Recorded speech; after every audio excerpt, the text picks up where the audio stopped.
How do empires collapse?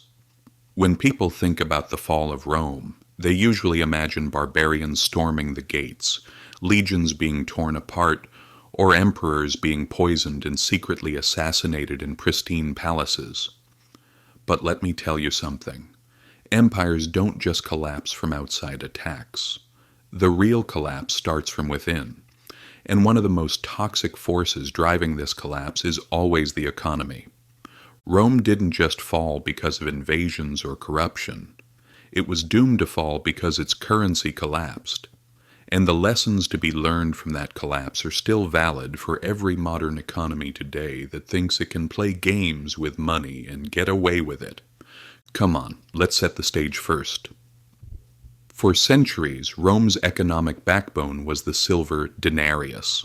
When this coin was first minted around 201 BC, it was nearly pure silver. Everyone everywhere in the empire and even beyond its borders trusted it. Roman soldiers were paid with it. Merchants demanded this money to sell their goods. Ordinary people stored their wealth in this currency. The denarius wasn't just money, my friend, it was trust in metal form. The power of the empire and the value of the money were linked. As long as people believed in Rome, they believed in Rome's money. However, running an empire was expensive business. You have to pay the legions, build roads and aqueducts, finance wars. By the 2nd century AD, Rome was stretched thin. Defending borders against Germanic tribes, dealing with Parthians in the east and internal unrest, meant the treasury was draining. Tax revenues weren't enough to cover military expenses. So, what did the emperors do? They resorted to an age-old trick: debasement. Instead of asking citizens for more taxes and drawing a reaction, which nobody likes, they secretly reduced the amount of silver inside the denarius. If you look at the numbers, you'll understand the gravity of the situation. At the dawn of the empire under Augustus, the denarius was 95% silver. By the early 3rd century under Caracalla, this rate dropped to 50%. By the mid-century under Emperor Gallienus, the denarius contained less than 5% silver. That coin, once made of solid silver, had turned into a bronze slug dipped in a silver wash. People weren't stupid, of course. They could see the difference with their eyes, they could feel it with their hands. What do you think happened? Inflation exploded. Prices skyrocketed because money was no longer anchored to real value. A measure of wheat that you used to buy for a single denarius suddenly started costing dozens of denarius. What I'm telling you isn't some abstract economic theory. This situation destroyed the lives of ordinary Romans.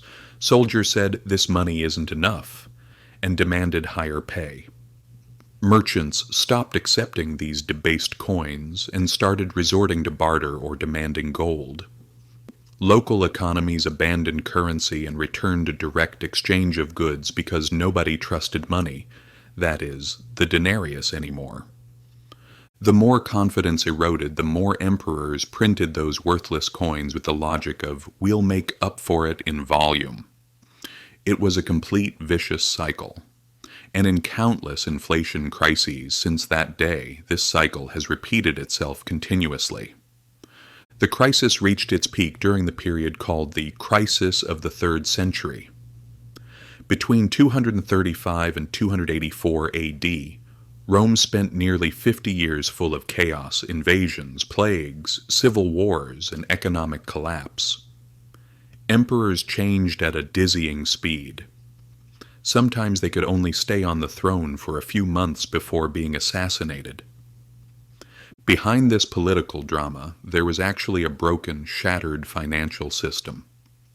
The state demanded taxes, but the value of the money it collected was decreasing day by day. Farmers said, "I'd rather abandon the land than pay taxes," and fled. Trade networks were broken. The Roman government tried every desperate measure, from price controls to forced labor, to keep the system afloat. None of it worked. One emperor, Diocletian, tried to stop the bleeding. In 301 AD, he issued the edict on maximum prices. He fixed the prices of over 1,000 goods and services, from grain to labor wages. He threatened those who didn't comply with death. The result, a complete disaster. You can't control prices by law when the currency itself is worthless. The black market exploded and official trade almost completely stopped.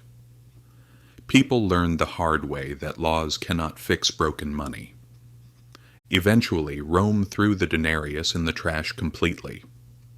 Constantine the Great introduced a coin called the solidus around 312 AD.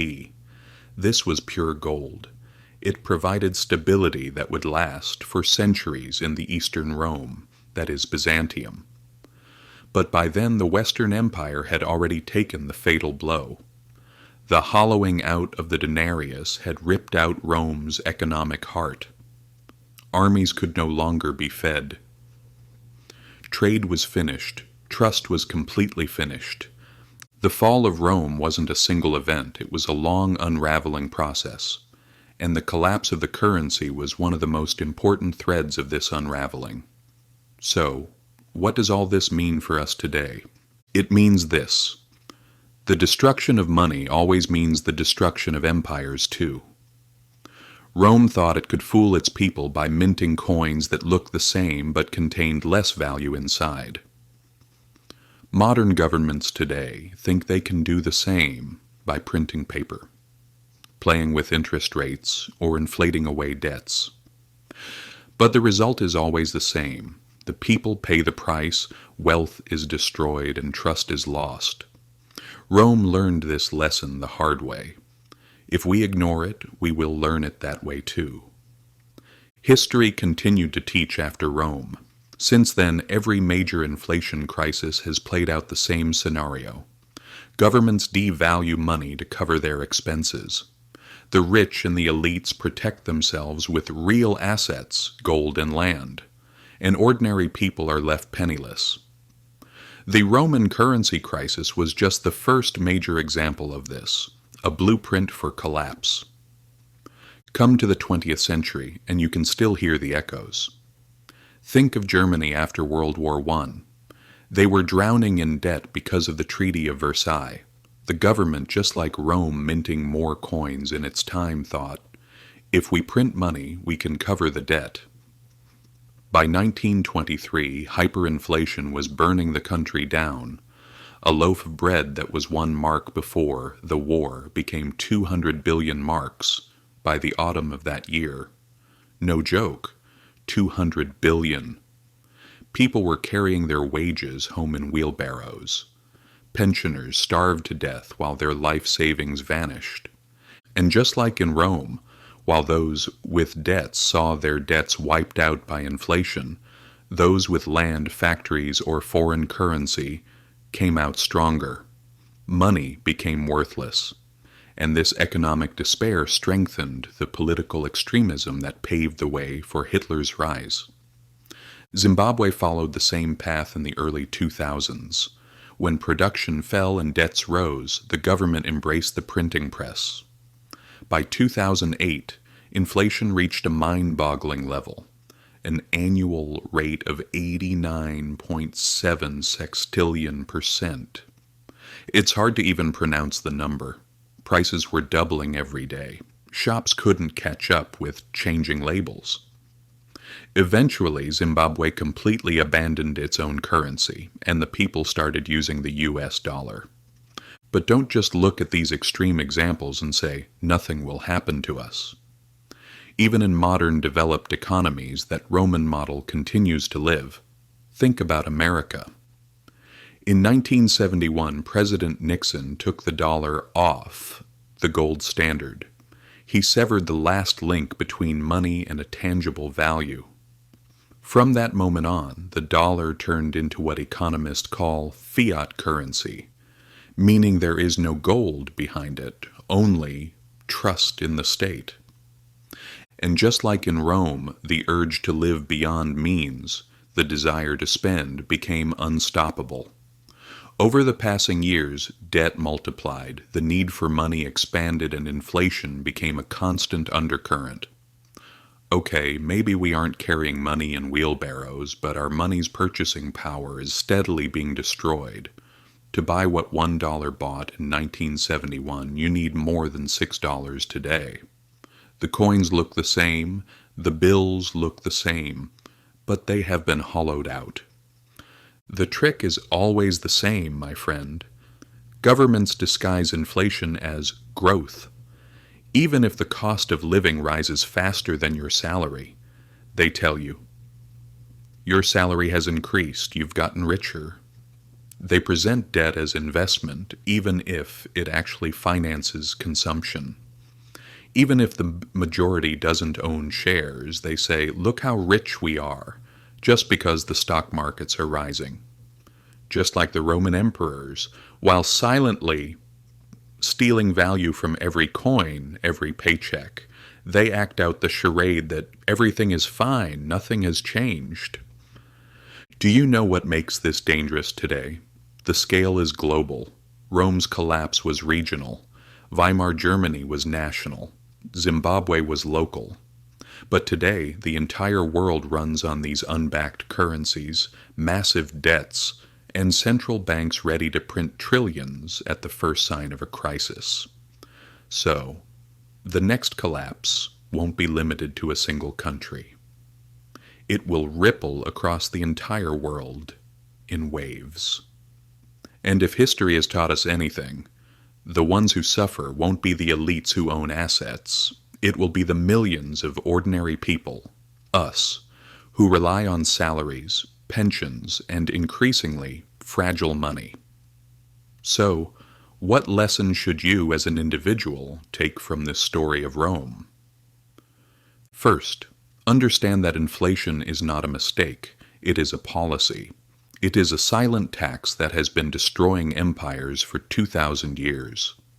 Second, realize that real wealth is not found in pieces of paper or digits on a screen, but in assets that keep their value even when money loses its worth. Land, skills, functioning businesses, resources. Third, never think that stability will last forever. First-century Romans would have laughed if you told them their money would one day be worthless.